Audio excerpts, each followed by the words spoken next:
Muito bom dia a todos, boa tarde ou boa noite, a depender do horário que você está vendo este estudo. Hoje é dia 14/8 de 2021, sábado. Estamos iniciando mais um estudo da Revista Espírita. Hoje, nosso estudo é o de número 13, do ano de 1860, e demais estudos podem ser encontrados no nosso canal de YouTube, que você consegue acessar através do nosso site www.obreirosdosenhor.org.br. Então, esse próximo estudo ele vai tratar sobre um estudo sobre o espírito de pessoas vivas. Nós vimos já estudando aí algumas outras comunicações e espaçadamente aí em 1860 caiu o tema, caía sempre a questão de comunicação com o espírito que ainda estava reencarnado, no caso, pessoa viva, e como que isso se procederia. Fizemos até algumas discussões, e agora veio bem a calhar esse tema aí na Revista Espírito para nós nos aprofundarmos um pouco mais. Pereira, por gentileza? Então, boa tarde a todos. Então, como o Lero falou, estamos dando continuidade a esse estudo, desse tema da evocação ou do diálogo, no grupo mediúnico de pessoas vivas que estão encarnadas. É um tema que, às vezes, tem algumas controvérsias, Algumas pessoas não aceitam muito bem isso, mas o Kardec estudou e, como foi falado, apresentou várias situações onde que ele evocava ou recebia, no grupo mediúnico ali, pessoas vivas, como manifestações mediúnicas. Então lá, estudo sobre o espírito de pessoas vivas do Dr. Vigal.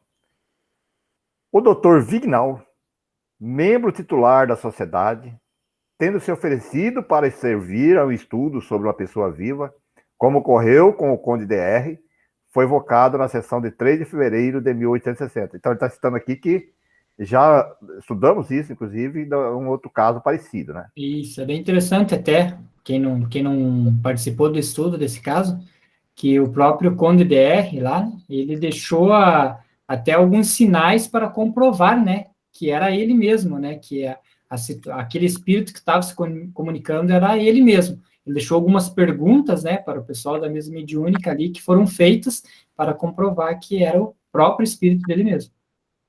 Então, o Kardec faz uma primeira pergunta a São Luís, que é o mentor do grupo dele lá. Aqui. Podemos evocar o Dr. Vignal? São Luís responde: sem nenhum perigo, pois para isso ele está preparado.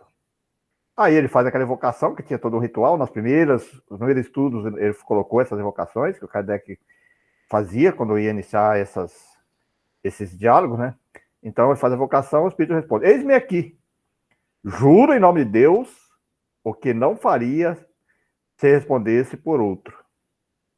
Embora estejais vivo, julgai necessário que a evocação seja feita em nome de Deus? Ele sempre fazia isso, Em nome de Deus, tal, todos aqueles procedimentos. E a resposta: Deus não existe, tanto para vivos quanto para os mortos? Essa também é uma questão tão interessante que, às vezes, nós nos esquecemos que nós somos espíritos encarnados, Estamos usando o corpo. Então, não pode ter diferenciação, o espírito é o mesmo, Então, nós somos espíritos.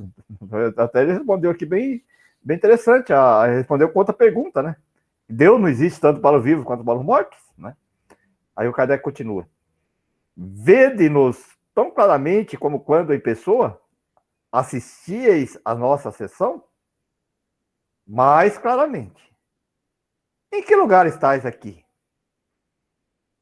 Naturalmente, no lugar onde minha ação é necessária, à direita e um pouco atrás do médio.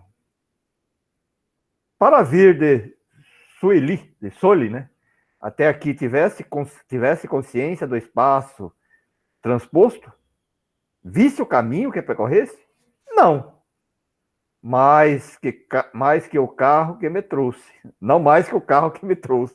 É interessante que a Kardec, veja como é Kardec, Ele está levando mais ou menos na mesma linha daquele outro espírito. ele fez perguntas parecidas, né, sobre o trajeto, e a resposta é bem coerente com o que o outro espírito, que também estava reencarnado, comentou, que ele não tinha visto, né, foi muito rápido que ele não tinha visto.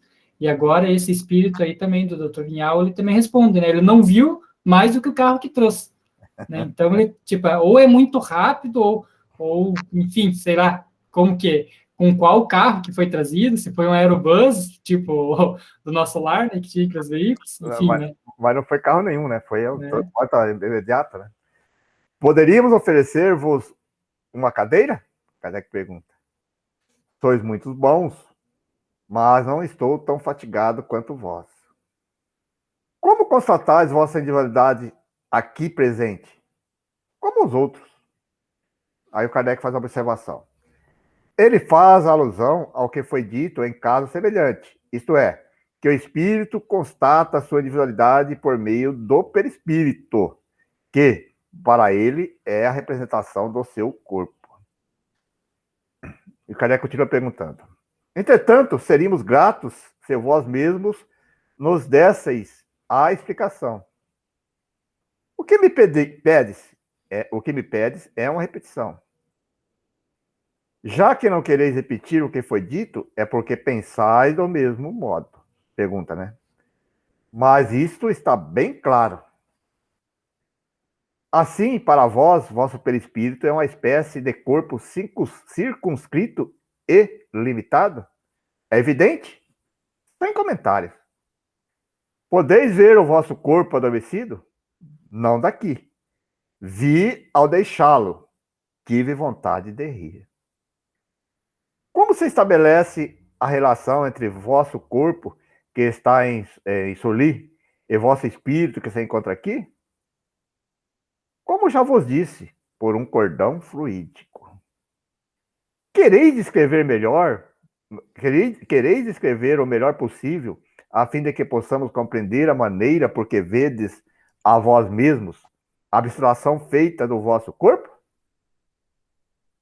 É bem fácil. Vejo-me como em vigília. Ou antes, a comparação é melhor. Como a gente se vê em sonho. Tenho meu corpo, mas tenho consciência de que é organizado de outra maneira e mais leve que o outro. Não sinto o peso, a força de atração que me prende à terra quando acordado. Uma palavra, é como vos disse, não estou fatigado. A luz se vos apresenta com a mesma coloração que no estado normal? Não. Ela é acrescida de uma luminosidade inacessível aos vossos sentidos grosseiros. Entretanto, não infirais que a sensação produzida pelas cores sobre o nervo óptico seja diferente para mim. O que é vermelho, e assim por diante. Apenas os objetos que eu não via em vigília, em razão da obscuridade, são luminosos e perceptíveis para mim. Assim, a obscuridade não existe absolutamente para o espírito, embora ela possa estabelecer uma diferença entre o que para vós é claro e o que não é. Essa pergunta é uma das que eu gosto bastante de devanear sobre ela, né?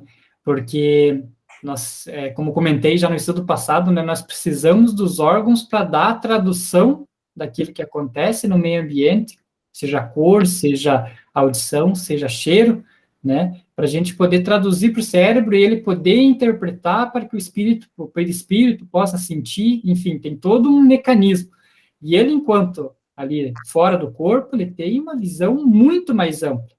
Eu imagino até, tem uma série que eu gosto de assistir, que já finalizei ela, mas me lembro muito bem de um dos capítulos, a série chamada Cosmos, que quando ele está no universo, ele olha para frente da nave dele e ele não enxerga nada. Ele diz assim, por que não se enxerga nada? Porque o nosso olho humano não é preparado para enxergar esse tipo de objeto, essa luminosidade que está ali. E aí ele coloca um filtro, e aí você vê um planeta, não lembro se era um planeta ou era uma estrela muito gigante na frente dele. Então, imagina, né, o quanto que o próprio espírito fala, eu estou enxergando muito mais, né, muito mais do que vocês. Não que o vermelho se troca de outra cor, mas eu enxergo coisas que vocês ainda não conseguem enxergar. Então, por isso, né, que quando a gente já desencarna, automaticamente a gente já passa a ter aí não digo uns privilégios, mas um conhecimento a mais do que a pessoa que está ali reencarnada ainda. Não que nós sejamos mais inteligentes ou mais, mas que nós temos meios que não físicos de ver outras coisas, ouvir outras coisas, né? Aí nós temos que tomar um pouquinho de cuidado de interpretar literalmente assim, porque isso não é uma regra geral, porque ele fala assim, acima dos cuidados não existe absolutamente para o espírito. Só que nós sabemos que nos grupos mediúnicos, alguns espíritos falam que estão vendo a escuridão. Entendeu? Então existe. Como é que é a diferença disso? Então aí tem uma coisa que é comum os espíritos que estão nesses lugares, nós chamamos determinada vez de trevosos, ele vê só a escuridão. Ele fala, só vejo escuridão, não vejo luz, não vejo nada. Então. Aí tem a ver com o estado de consciência do espírito, né? Quando o espírito está sentindo culpa, uma série de outras coisas, ele fica assim, né? Talvez até uma forma de que ele possa olhar mais para dentro do que para fora, né? Talvez seja até simbólico isso, né? Ele fica cego, né? E isso até nas próprias, no Evangelho mesmo, né? Mesmo encarnados, às vezes passam por essas situações, né? Ficam cegos, é uma cegueira espiritual, né? Isso tem lá em Paulo, tem várias situações, né? Eu acho que tem a ver com o estado de consciência, né? De sentir culpa, de ver que está fazendo uma coisa errada, né? Então, durante um tempo, o espírito fica sem enxergar. Mas ele tem essa capacidade, né? Como o Lelo disse, né? De uma maior percepção do plano espiritual, coisa que nós, quando estamos com o corpo físico, não temos, né? Então, ele mesmo estando ligado ao corpo físico, ainda é o encarnado, mas quando ele está desdobrado, é como, por isso que ele diz, é como se fosse no sonho, né? Você vê uma série de outras coisas, né? Que não viria. Mas é interessante que ele diz que ele sabe o que um que está no corpo físico viria ou não, né? Ó, ele diz ali, embora ele possa estabelecer uma diferença entre o que para vós é claro e o que não é. Sabe o que, ó, isso aqui eu só estou vendo porque eu estou fora do corpo, senão não viria, né? Então ele percebe o que é espiritual e o que é físico. Então isso é importante, essa colocação que a senhora colocou, que até é um critério que nós utilizamos quando esses espíritos dizem que estão vendo escuridão, nós sempre queremos tirar, né? Vamos dizer assim, que o espírito pode ver. Ele não vê porque ele, por um motivo de culpa, alguma coisa, qualquer um condicionamento, ele só está vendo a escuridão, porque ele acha que aquilo é tudo escuro. Então, normalmente nós fazemos isso. Olha a luz, volta, sente, você pode chegar, nós tiramos ele da escuridão. É interessante saber que o espírito vê, ele não tem escuridão, mas ele pode, que a senhora falou, por culpa ou por um motivo, um condicionamento, sentir ali naquela escuridão, ver aquilo que é escuridão, né? Mas é mais que não é, foi colocado, é uma questão dele, mental dele, né? Que nós temos que quebrar esse mental dele para tirar ele desse processo, e ele pode ver, né? E é normalmente isso que nós usamos, assim como também o espírito não precisa ficar deformado, é o mesmo sentido. Ele está ali porque ele condicionou a mente dele, mentalmente dele, daquela maneira. Então, a gente tem que tirar ele desse estado mental ali, dessa condição dele, né? É bem interessante a gente conversar um pouquinho sobre isso para ficar claro isso, né? Senão a pessoa vai ler interpretar isso, aí um dia chega no grupo mediúnico, fala que está no escuro, e fala, mas peraí, ela disse que ele não fica com o espírito, absolutamente não tem a obscuridade, né? Não existe absolutamente para o espírito, como que ele está no escuro?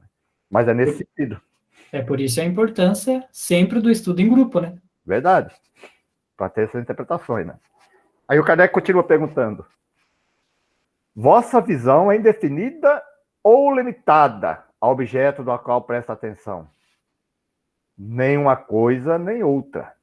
Não sei absolutamente o que ela pode experimentar como modificações para o espírito inteiramente desprendido. Olha aí, ó, desprendido.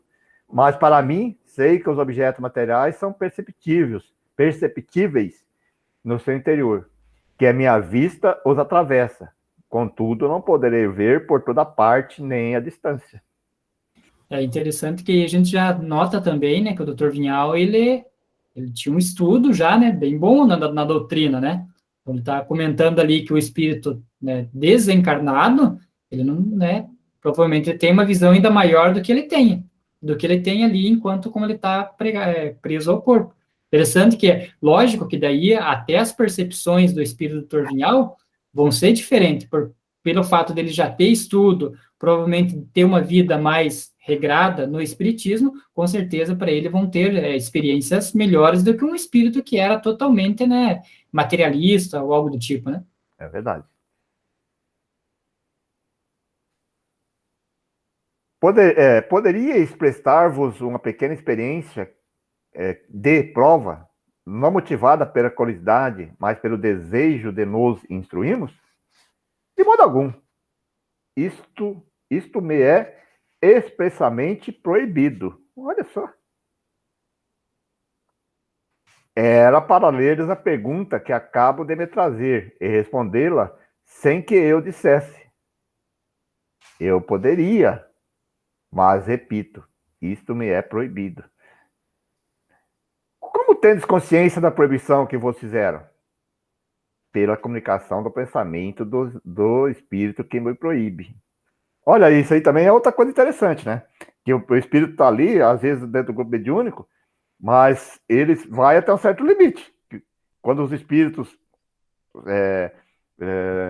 mais evoluídos estão do lado dele, querem que ele não fale alguma coisa, não permite mesmo, ele não consegue falar, né? Nós já percebemos isso também, né? Quando permite é porque é necessário para nós, né? Ali que está ali, ou por um motivo ou outro.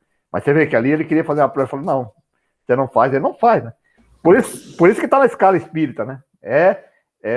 Não tem, é um poder, o grau de evolução moral é irresistível, né? Não tem como não obedecer, né? Sim, porque no caso a curiosidade é saber por que o espírito proibiu, né?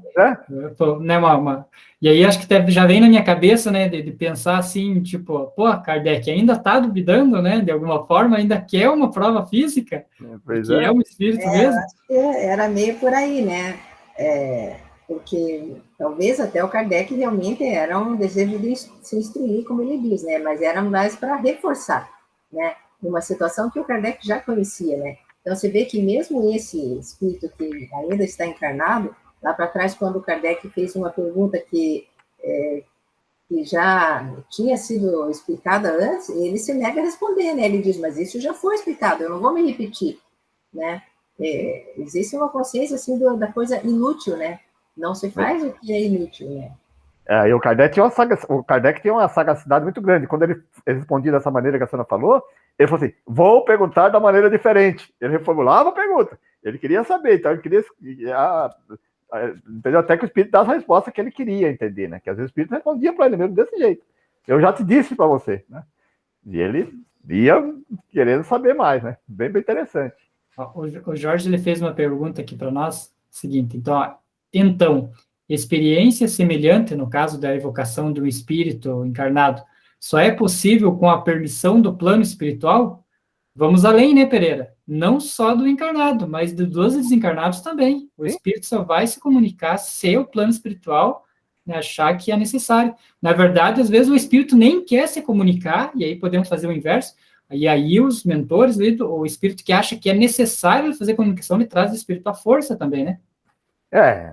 Tudo que ocorre tem que ter uma permissão de Deus, de um poder maior, tudo, né? Isso aí não tem dúvida. Mas quando, principalmente, estão falando dentro de um grupo de trabalho sério, né, que está dedicado a todas as pessoas, né? Mas o espírito pode se comunicar. Se o grupo não for um grupo harmonizado, pode se deixar liberado, vamos dizer assim. Os espíritos deixam que eles se virem lá, porque eles estão, vamos dizer assim, ultrapassando alguns limites aí e tal, os espíritos não interferem, né?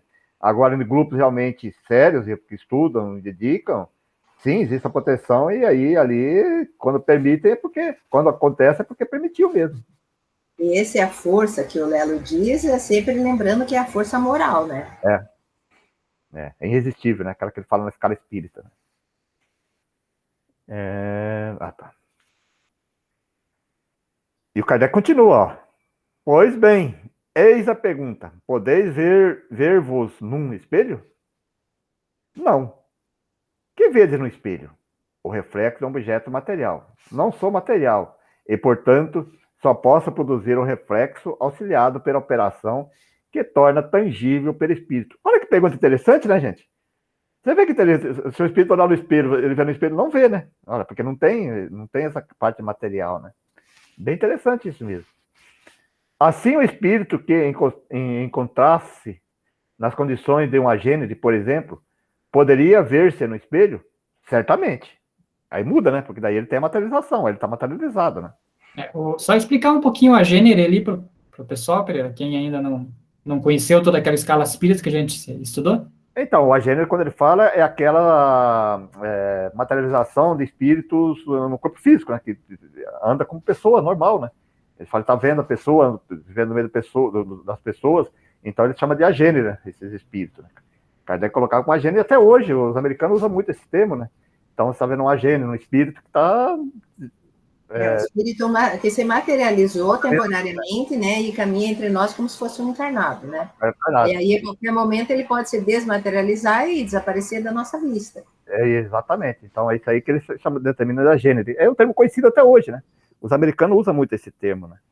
Acho que esse foi um daqueles casos que nós estudamos daquele rapaz que foi lá na outra cidade, chegou a jantar com os amigos, né? Isso. E aí depois saiu e desapareceu e voltou para a cidade dele. É isso mesmo. E quem sabe, né, no nosso dia a dia, às vezes... Mas aí, se ele está encarnado, daí é bicorporidade. Você foi encarnado... Gênero é só quando é um espírito desencarnado. Exatamente. Tá. Nesse momento, poderíeis julgar da saúde ou da doença de uma pessoa com tanta segurança quanto farias em vosso estado normal? Com mais segurança. Então, acho que ele era médico. É médico que fala, doutor Vignal. Poderíeis dar uma consulta se alguém vos pedisse? Poderia, mas não desejo fazer concorrência aos sonâmbulos e aos espíritos benfeitores que os guiam. Quando estiver morto, não direi que não. Olha só que interessante, né? Ele falou, não quero ficar correndo com o sonâmbulo, não, porque... O estado em que agora vos encontrais é idêntico àquele em que estareis depois da morte, de morto? Não. Tereis certas percepções muito mais precisas. Não esqueçais de que ainda me encontro ligado à matéria. Né? Vosso corpo poderia morrer enquanto estáis aqui sem que o suspeitasse? Não. Morremos assim todos os dias, né? Quando dormimos, né? Isto se compreende quanto à morte natural, sempre precedida de alguns sintomas. Suponhamos, porém, que alguém vos fira e mate instantaneamente. Como o saberíeis? Eu estaria pronto para receber o golpe antes que o braço desferisse. Porque a gente não compreende direito, a gente acha sempre assim, ele está lá longe, está não sei quantos milhares de quilômetros distante, vamos dizer, né, quando você invoca. Como é que os caras chegam lá e dão um tiro nele? Mas ele esquece que o espírito, tudo tem uma ligação, ele volta antes, ele percebe tudo, o pensamento da pessoa, a atitude da pessoa, ele está antes do corpo, né? Isso o Kardec deixa bem claro, inclusive, no livro dos Espíritos, né? Ele responde essa questão ali já. E essa mesma pergunta foi feita para o outro também, né? Que foi evocado, o outro espírito encarnado que foi evocado, e a resposta é semelhante. Com certeza. A resposta é semelhante. Não, se fosse para me matar ali na hora, eu estaria ali antes de sofrer o golpe. Né? Que necessidade teria vosso espírito de retornar ao corpo, desde que nada mais haveria a fazer?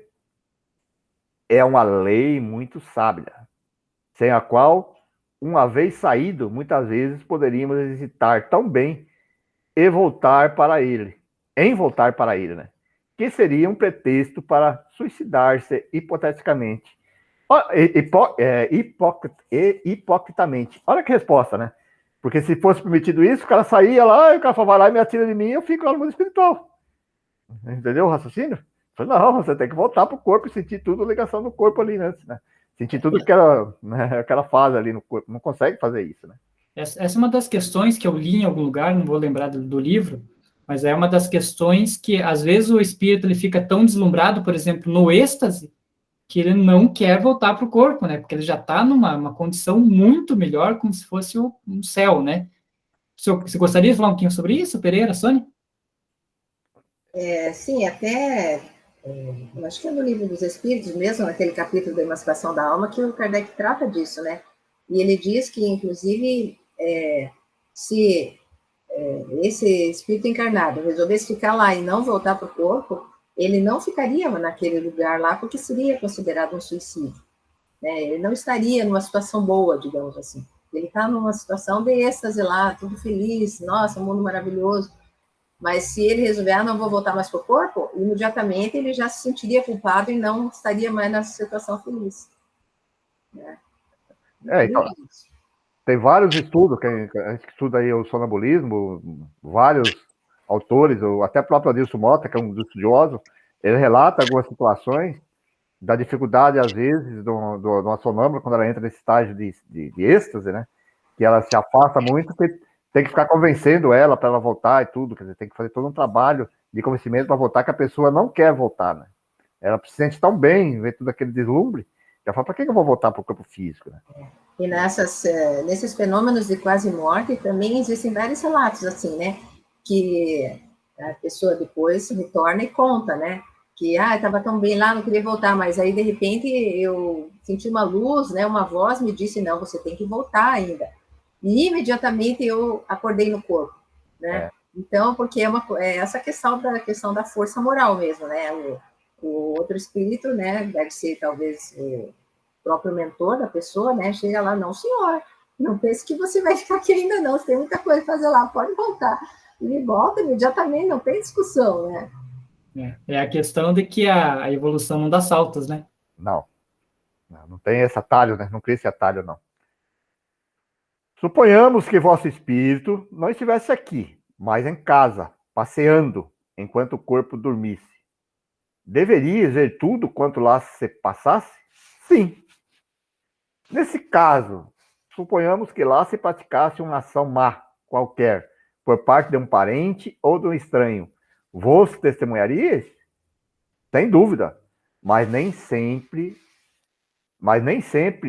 é livre para me opor. Entretanto, isso ocorre com mais frequência que imaginais. Olha, isso é bem. Eu também tenho bem claro isso, né? A pessoa está dormindo, às vezes ele pode ver muitas coisas lá, mas só que ele não vai lembrar de tudo, né?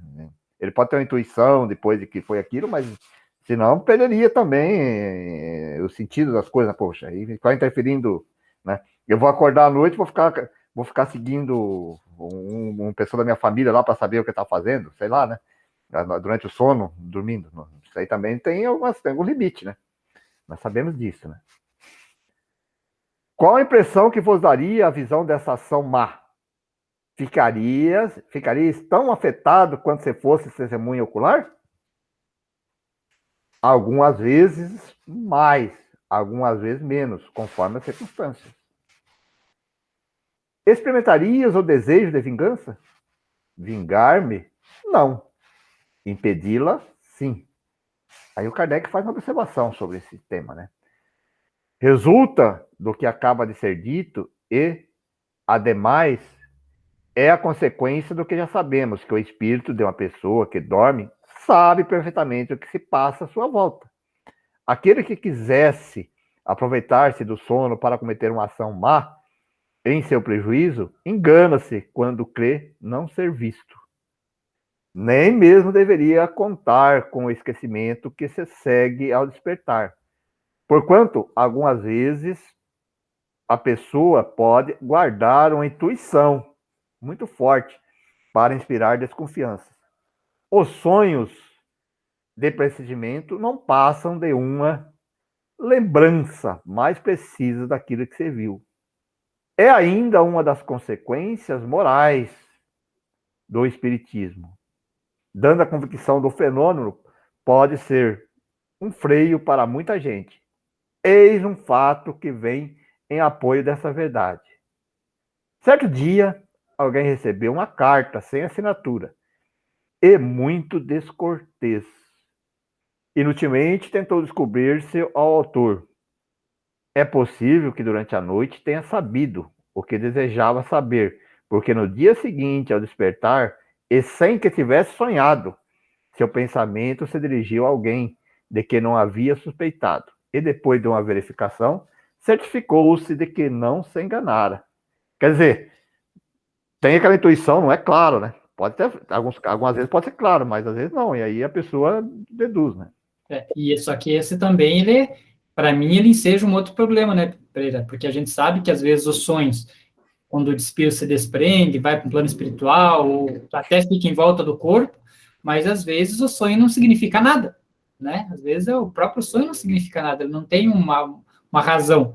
E aí tem pessoas que tudo que sonha quer achar um significado e que aquilo é um sinal e não consegue fazer outra coisa sem ter identificar o sonho que teve. Isso traz um problema bem sério, até de livre-arbítrio, né? Só que aquilo tem que tomar cuidado, porque aqui até fala assim, às vezes a pessoa acha que o espírito só se desprende do corpo quando ele sonha, ou ele lembra de um sonho, alguma coisa assim.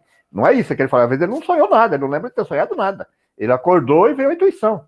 Eu dormi a noite toda, que não é toda noite que a gente lembra de algum sonho, né? Às vezes, na época a gente lembra de algum sonho, outras vezes não. Então você não sonhou nada, eu não lembrei de nada de sonho. Mas o teu espírito se desprendeu. Quando nós dormimos, ele tá, né? Ele se emancipou aí, tá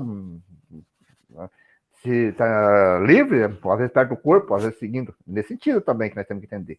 Porque senão dá para entender assim, poxa, mas então eu não sonhei nada, nunca sonho, então eu nunca saio. Não, esse aí, justamente, ele nem conta que sonhou, né? Exato, ele fala bem claro ali. Ó.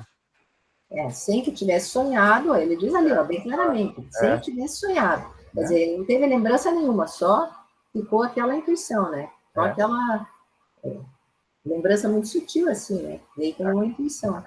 Então, é importante a gente comentar isso, porque muitas vezes está assim, mas eu não sonho, então eu não saio, não.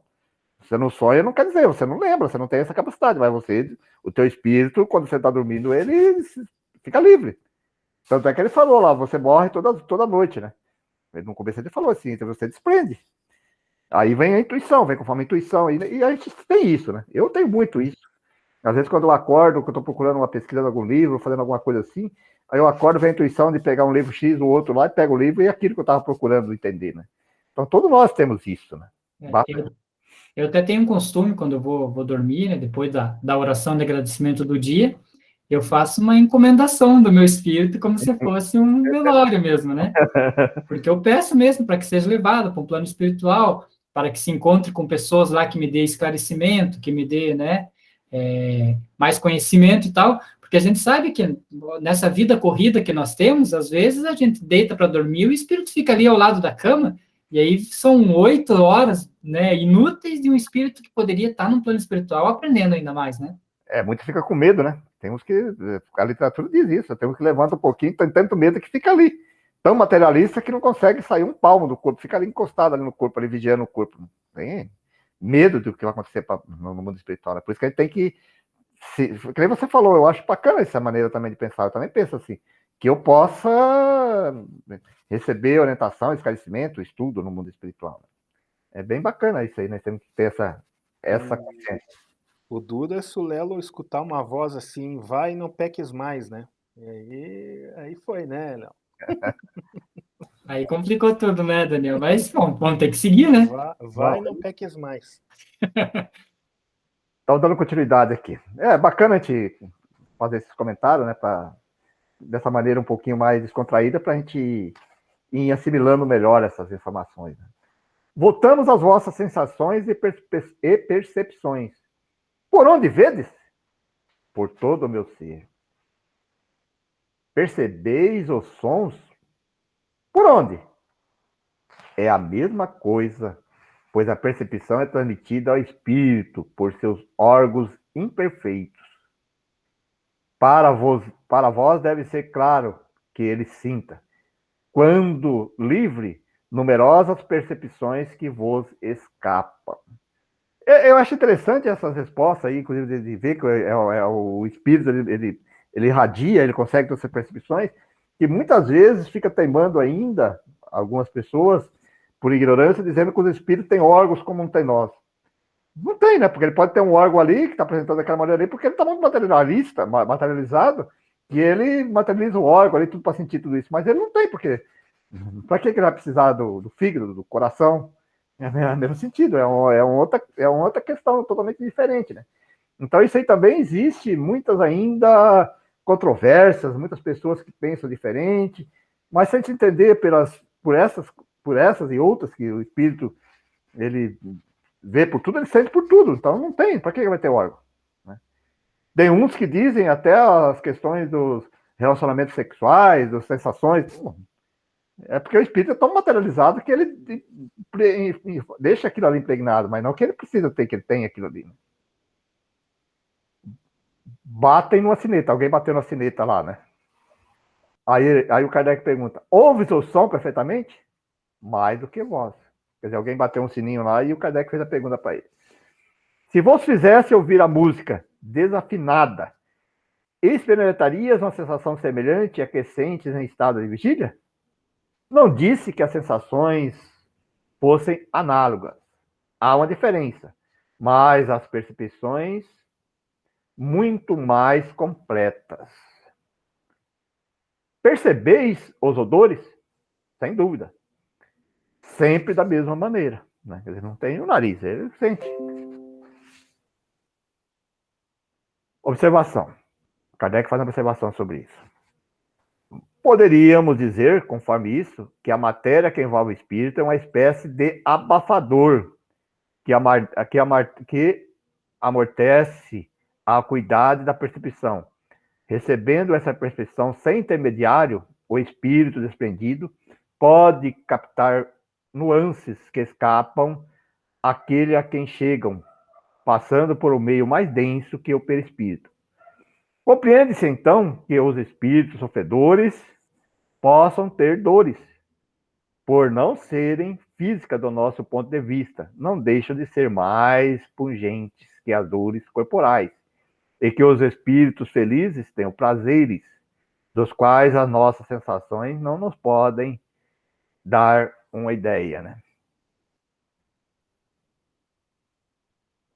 Se estivesse diante de pratos apetitosos, sentiria vontade de comer? O desejo seria uma distração, né? Mas pode ser o desejo, né? Porque, né? Suponhamos que nesse momento, enquanto o vosso espírito está aqui, o corpo tenha fome. Que efeito a visão desses pratos produziria sobre vós? Isso lhe faria partir para satisfazer uma necessidade irresistível. Né? Ele tem que voltar para o corpo físico. Poderias fazer com que compreendesse que se passa convosco quando deixais o corpo para vir aqui, ou quando nos deixais para retornar ao corpo? Como percebeis? Isso seria muito difícil. Entro como saio, sem o perceber, ou melhor dizendo, sem dar-me conta da maneira porque se opera o fenômeno. Contudo, não penseis que o espírito, ao entrar no corpo, esteja encerrado como num quarto. Ele irradia incessantemente para fora, de tal sorte que se pode dizer que frequentemente está mais fora do que dentro. Apenas a união é mais íntima e os laços mais apertados. Vede outros espíritos? Aqueles que querem que eu veja. Como os vedes? Como a mim mesmo. Vedes alguns à nossa volta? Em multidão. Olha só.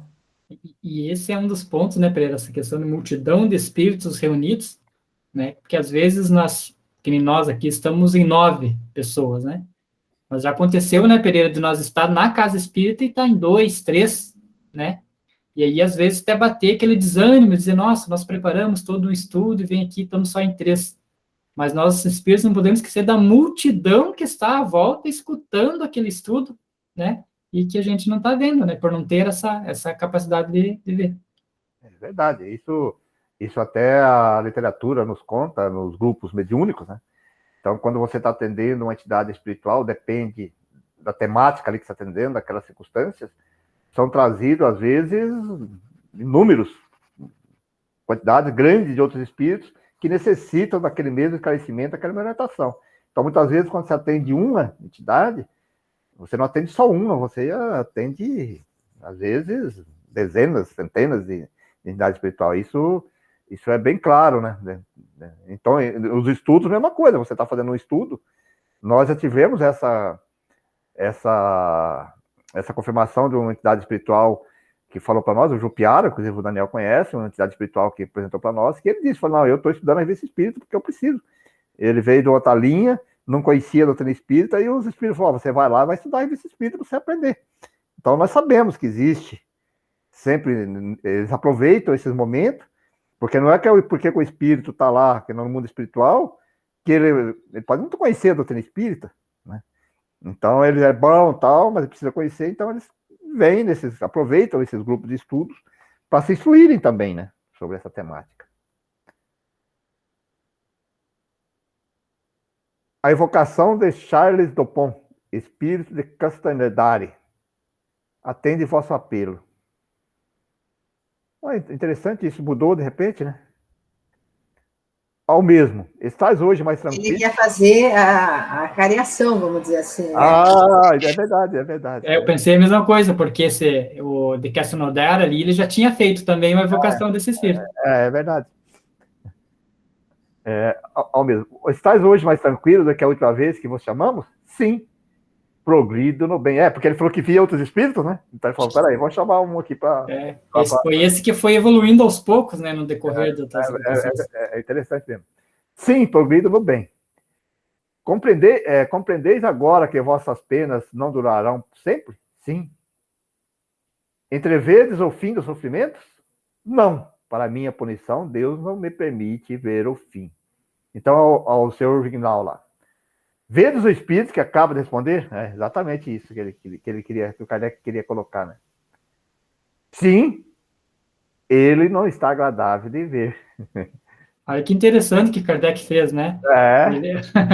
Então ele já tinha um espírito ali amigo, né, que foi ajudado pela mesa mediúnica ali, né, com as orações e tudo mais, que era desencarnado, né?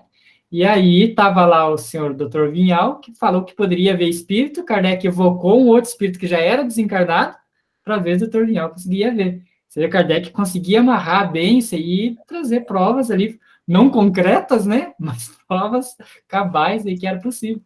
Esse estudo aqui é fantástico, hein? Muito bom, nós vamos ver para frente, é muito bacana. É, bem bom mesmo. Aí o Kardec ainda continua, podeis descrevê-lo? Vejo como foi visto, com a diferença de não ter mais sangue sem punhal, revelando sua fisionomia mais tristeza do que estupidez feroz que apresentou na primeira aparição. Desperto, tende conhecimento do retrato que foi feito desse espírito? Sim. Além disso, estou informado, ele já conhecia, né? Pois é, aí eu até ia fazer essa questão aqui, né? Será que ele conhecia a história, né, do que aconteceu, da morte, que ele matou lá o irmão? Ou será que ali ele só traçou a visão do que ele está vendo? Mas pelo que ele respondeu na 49, né, estou informado. Então a gente não vai saber se é informado pela leitura ou informado pelos próprios espíritos, né? Pois é, também. Quando vedes o espírito, como sabeis se seu corpo está morto ou vivo? Pelo cordão fluídico. Isso também é uma constância, né, que comprova que todos falam a mesma coisa, né? Em outras consenso, é um consenso, né? Consenso, né? Todos respondem sobre isso, né? Acho que é para o outro. Como julgais o moral deste? Seu moral deve ser bem triste, mas ele melhora. A Charles Dupont. Ouvis o que se diz de vós. Isso vos deve encorajar a perseverar na via do progresso em que entraste. Obrigado. É o que eu procuro fazer. Vedes o espírito do médico, agora, olha, você perguntando para ele ainda, né? Vedes o espírito do médico com o qual conversamos? Sim. Como vedes? Vejo com um envoltório menos transparente que a dos outros espíritos. Como julgais que ele ainda esteja vivo?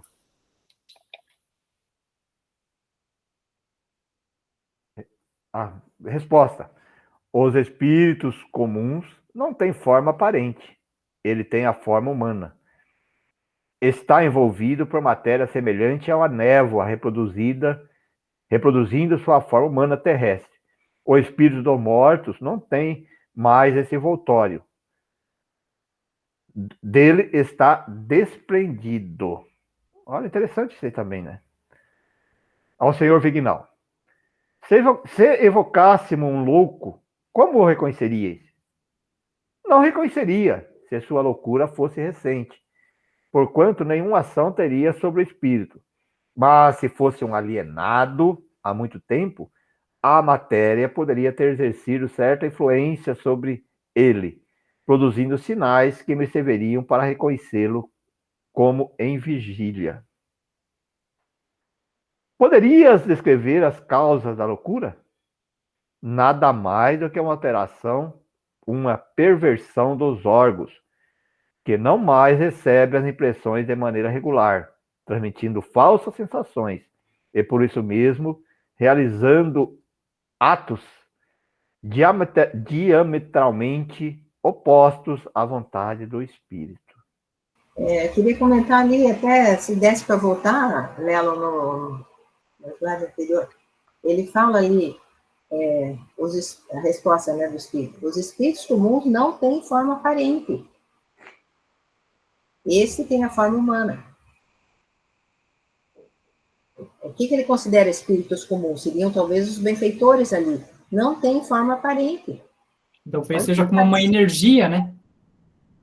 É que nem quando aquele dia nós estávamos comentando com o Pereira, assim, o problema nosso é ele tentar personificar Deus numa forma humana, mas é uma energia. Então, talvez os espíritos, quando à medida que vão se evoluindo, vão ficando meio vaporoso, que não tem uma forma humana, né? Eles só se mostram numa forma humana quando eles querem ser reconhecidos por um encarnado. Mas, senão, eles estão, né? E ele diz, os espíritos comuns, quer dizer que não era exatamente um espírito tão evoluído, eram os comuns que estavam por ali. Então, isso eu acho, assim, muito importante essa resposta. Eu acho que aí ele quer dizer, assim, que, eu concluo assim, que aparentemente, se você está evocando, você está dando comunicação a um espírito encarnado, ele sempre vai aparecer com a forma do corpo físico dele, atual. De outra maneira, mais, vamos dizer assim, mais compacta, mais clara, né? E já os espíritos, ele pode modificar, né? Que nós sabemos disso, ele pode criar essas nuances aí de mudar outro corpo. Mas o humano, pelo que eu entendi aí, vai ser sempre essa forma humana lá. Mas, porque eu acho que é uma questão mental, ele está tão condicionado, né, que ele vai sair do corpo com aquela forma. E assim também os espíritos mais materializados, mesma coisa. Enquanto ele ainda estiver ligado com as questões terrenas, ele vai estar com aquela forma da vida recém, né, que ele acabou de sair daquela vida, né? Ele vai estar ainda com aquela forma sempre, eu penso, né? Então, você vê que tudo é uma questão mental, né? Então, isso fortalece aquela questão que o Pereira estava dizendo, né? Que não existem órgãos, porque senão não iam assumir assim, né? Verdade. Exatamente. E aí dá para a gente trazer uma questão, uma visão mais macro disso, que é quando existe toda uma preparação para a reencarnação do espírito.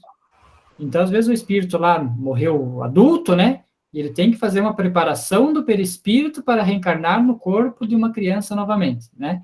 Então, existe uma preparação do espírito para que ele se molde de uma forma diferente. Então, com certeza, toda vez que o espírito tem que se moldar ali para se parecer um humano, deve ser um sacrifício, uma dificuldade. Então, talvez por isso que o espírito ali o espírito comentou que os espíritos normalmente ele não têm forma humana, né? Por qual a necessidade de ter forma humana, se não para demonstrar que é conhecido? Quando não precisa demonstrar, eles se reconhecem pela energia, ou seja, eles são mais uma energia vagando do que um corpo propriamente ali delineado, né? Eu não sei, Lelo, se é um sacrifício. Talvez não, porque é uma questão mental, né? Basta ele focar numa situação que ele viveu, ele pode se transformar naquilo, porque vai estar na memória dele, né? Então, eu acho que nesse ponto, a não ser para se ele se tornar mais denso e tal, isso sim, né? Mas só para ter essa aparência, eu acredito que não é assim uma questão de um sacrifício, digamos assim, né? De novo, nós temos que entender aí o grau evolutivo, né? Um espírito mais materializado, mas que talvez possa sentir mais, como ele falou ali. Sim, mas um espírito já mais evoluído não vai sentir. É diferente que já mais instruído, ele não vai mudar isso tranquilamente, né? Vai aceitar isso mais facilmente. Volta um pouquinho na outra, acho que nós vamos perder o sentido aqui. Volta um pouquinho para o finalzinho da outra lá, para a gente ler inteiro o texto. Porque deve ser.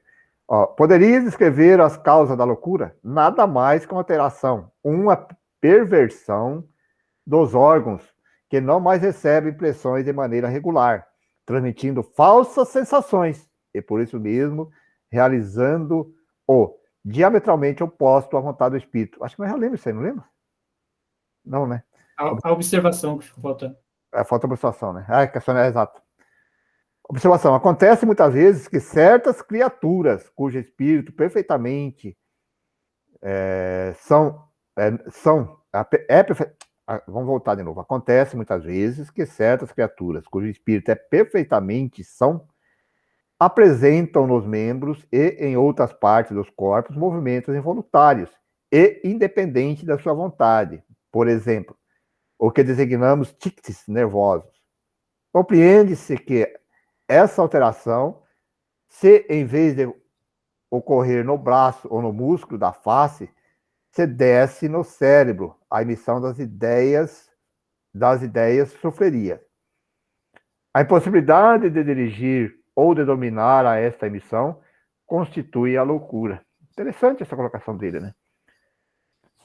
Depois da última resposta do Sr. Vignal, o médium que servia de intérprete de Charles Dupont escreveu espontaneamente: reconhece-se esses espíritos, os loucos, por sua chegada entre vós, pois giram em todos os sentidos, sem ter uma ideia firme, nem de Deus, nem das preces.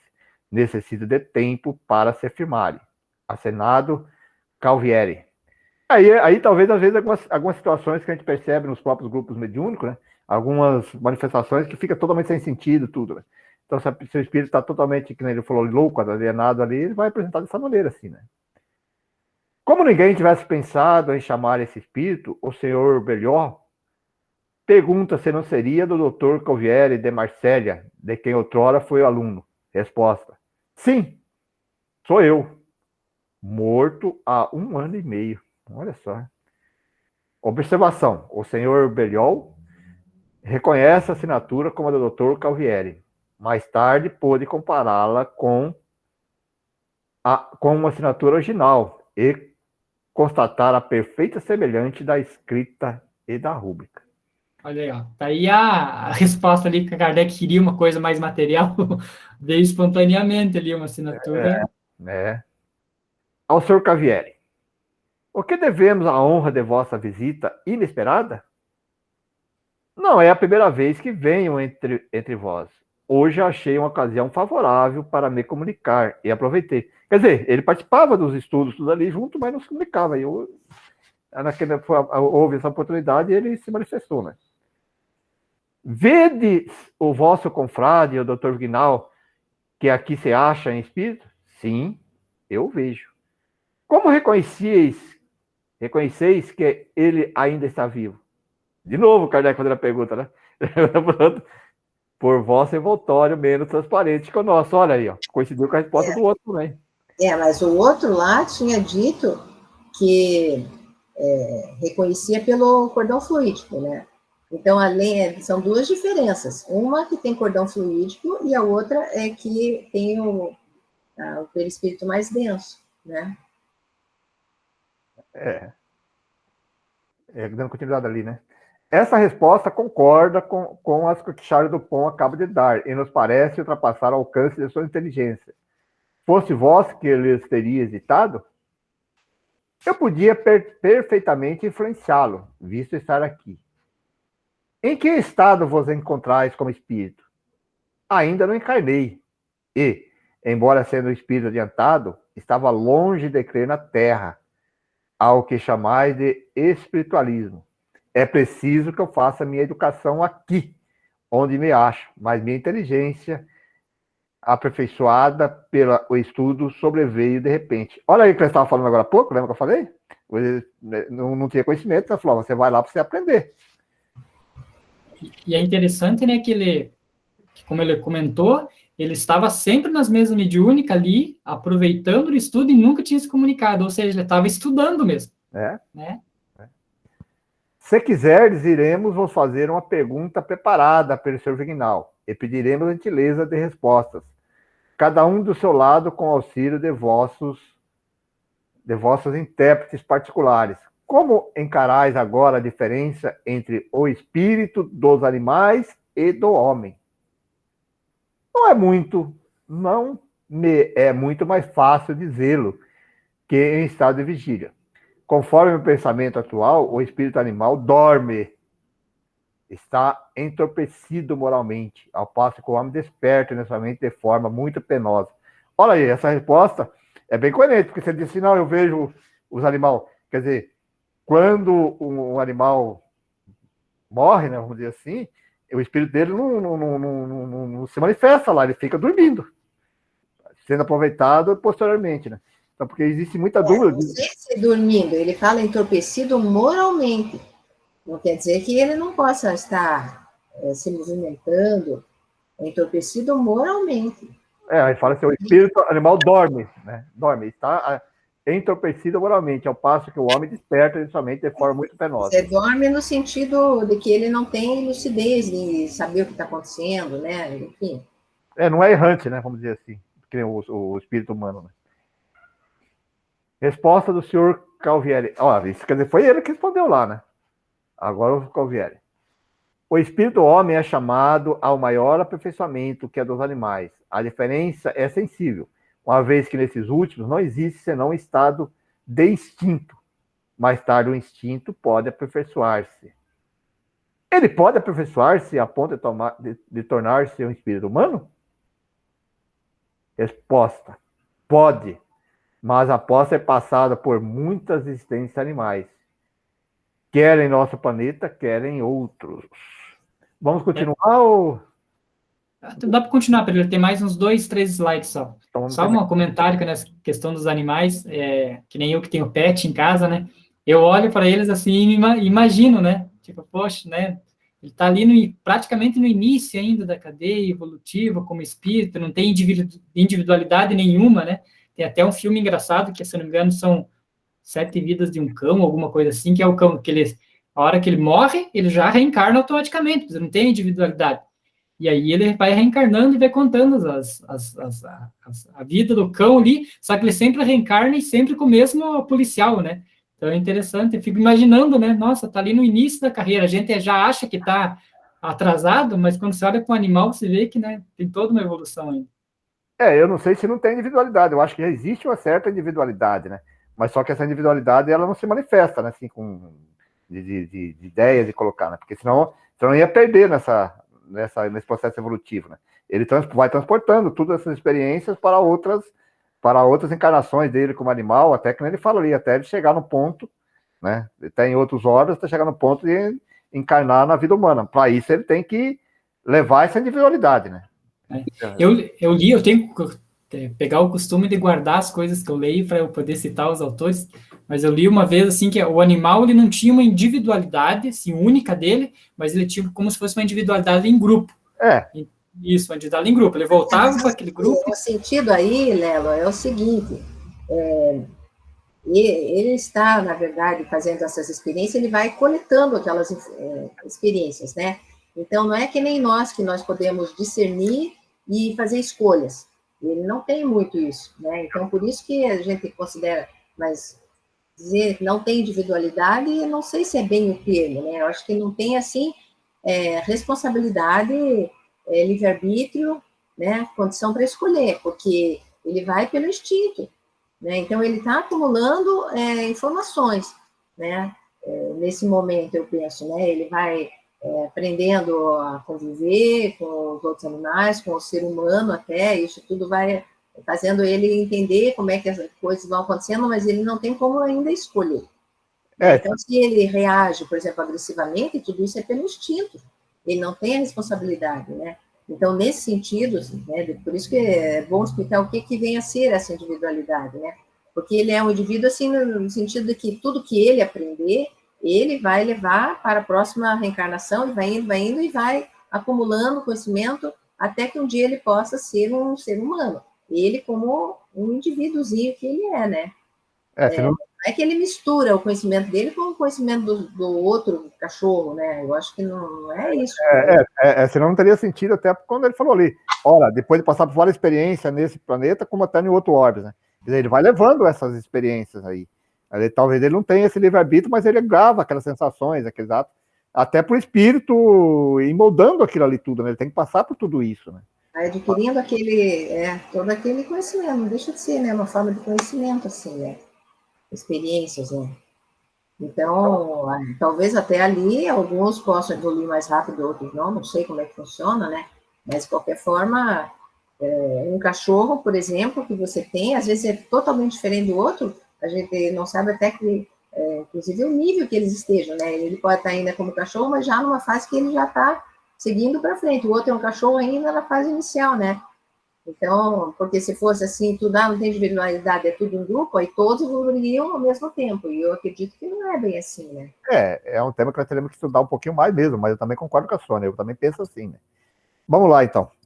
Teria a gentileza de editar-nos um e outro, cada um por sua vez, uma pequena alocução espontânea sobre o assunto de vossa escolha? Ditada do Sr. Calvieri. Meus bons amigos, sinto-me tão feliz em poder conversar um pouco convosco, que desejo dar-vos um conselho. Não a vós, particularmente, que sois crentes, mas aqueles cuja fé ainda é vacilante, ou que não têm e a repelem. É verdade que não posso ver aqui todos os meus confrades vivos, que não acreditariam em mim. Entretanto, eu lhes diria que em vida repeli altivamente a verdade, embora sentisse no fundo do coração. A maioria deles faz como eu, por um falso amor próprio. Não querem concordar com o que por vezes experimentam. Estão errados, porque a indecisão faz sofrer na terra, sobretudo no momento de deixá-la. Instruí-vos, pois, sede de boa fé. Em vida seríeis mais felizes, assim como no mundo em que me encontro atualmente. Se realmente quiserdes, virei conversar algumas vezes convosco, Calvieri. Aí o ditado do Sr. Vignal, né? O espírito do encarnado. Para que serve a astronomia? E que nos importa o tempo que leva a bala do canhão para percorrer a distância que existe entre a Terra e o Sol? Assim raciocinam pessoas muito honradas, que não veem nas ciências outros resultados senão a aplicação que pode ser dada à indústria ou ao seu bem-estar. Mas sem astronomia, que razão teríeis para adotar o admirável sistema que estamos desenvolvendo, em vez de outro da autoria dos espíritos ignorantes ou invejosos? Se a Terra, como se pensava antigamente, fosse o ponto central do universo, se os numerosos sóis que povoam espaços mais não fossem que simples pontos brilhantes fixados numa abóbada de cristal, que razão teríeis para admitir o passado e o futuro do espírito? A astronomia, ao contrário, vem demonstrar que a vida planetária que circula em torno de nosso Sol reflete em redor de todos os que compõem a nebulosa, da qual nosso mundo faz parte, de todos esses planetas que são organizados de maneira diferente uns dos outros. É que, em consequência, as condições da vida não são as mesmas. Sois então levados a perguntar se Deus cria instantaneamente e para cada corpo, especialmente, o espírito que eu deva animar. Por que razão teria julgado? Justo criá-lo aqui e não acolá na terra, e não em outro mundo em tal condições, e não em outra? Uma lógica inflexível leva-as a se admitir como expressão da maior verdade, a habitabilidade dos mundos, a preexistência da alma e a reencarnação. Então, a astronomia é útil, porque vos põe em condições de receber o esboço das sublimes verdades que, para vós, serão desenvolvidas como consequência do progresso que o espiritismo e a própria ciência farão. Porque, auxiliada pela indústria, ela é chamada a vos levar a descobertas de muitas outras maravilhas que apenas teríeis podido entrever. Doravante, a astronomia e a teologia são irmãs e vão marchar de mãos dadas. Vignal por Aragon. Bacana, né, gente? Aragô, né? Aragô é o espírito. Então, você vê que esse é o espírito do encarnado, né? O doutor Vignal. Mas ele deu essa comunicação inspirado pelo espírito de Aragô, que era um espírito que lá na Gênesis, se não me engano, tem bastante comunicação, né? A respeito da formação da Terra, uma opção de coisas assim. Kardec fez um intercâmbio grande nessa sessão, né? Foi Poxa, um grupo de estudo mesmo ali, né? formidável. Bacana. Então, aqui, sempre relembrando, quando nós estamos falando aqui para muitas pessoas que nos assistem depois, na continuidade, a importância do estudo, né? Do estudo sistematizado, do estudo profundo da doutrina espírita, né? Então, nós debatemos alguns temas aqui, então nós estamos debatendo de acordo com nossos conhecimentos, que são limitados ainda, né? Então, se alguns outros colegas, sobre essas questões dos animais, tiverem alguns pensamentos diferentes, ou tiverem algum conhecimento diferente, que se aprofundaram mais, também que nos traga, nos coloca, passem mensagens nos nossos grupos aí, para a gente debater, nós estamos sempre abertos, não quer dizer que o que nós falamos aqui representa uma verdade absoluta, não, nós apenas estamos discutindo pelos nossos conhecimentos, né? Então é importante isso, né? Nós estamos transmitindo aquilo que foi colocado ali e colocando nossas opiniões, que estudamos algumas coisas um pouquinho mais aí, pouquinho, né? Pouquinha coisa a mais aí que os outros, mas eu sei que muita gente às vezes pensa diferente, tem muita gente que estudou muito mais e pode nos, vamos dizer assim, trazer um aprofundamento melhor sobre esses temas, né? Mas foi um tema bem bacana. A nossa ideia aqui não é fazer crítica a ninguém, nenhum grupo, nem outros grupos que pensam diferente, é apenas de aprendizado mesmo, né, gente? Bom, gente, então vamos já aproveitando esses momentos, essas reflexões tão grandiosas que estudamos hoje, para agradecer toda essa equipe de amigos espirituais que estiveram conosco nesta tarde, nos intuindo, nos dando assim a força para refletirmos sobre esses temas, darmos as respostas. Obrigado, amigos. Agradecemos também a todos a equipe de espíritos que sempre fazemos isso, da codificação, o Hipólito Leão deles Arco, do Kardec, por nos deixar esse legado, esses estudos, essa doutrina tão esclarecedora, que foi supervisionada por Jesus, nosso mestre, nosso guia, que durante toda a obra ele se apresentava como Espírito da verdade. Por isso agradecemos a Deus, que nos dá essas possibilidades encarnatórias aqui estarmos hoje, tendo conhecimento dessa doutrina. A Jesus, nosso mestre, nosso guia, por nos dar esse caminho a ser seguido. E a todos os amigos espirituais que nos acompanham. E pedimos à equipe de amigos espirituais, benfeitores, que nossas vibrações desse momento possam ser incorporadas às outras vibrações de amor para alcançar toda a humanidade terrena, principalmente o nosso país, onde estamos vivendo, que passa por muitas turbulências, que as pessoas possam sentir essas vibrações de amor, esse despertar por uma nova consciência. aqueles que sofrem, aqueles que fazem os outros menos favorecidos sofrer, que eles possam sentir isso, suas vibrações de amor. E assim, mais uma vez, obrigado, Deus, obrigado, Jesus, obrigado, amigos espirituais, por mais essa tarde de estudo, que assim seja.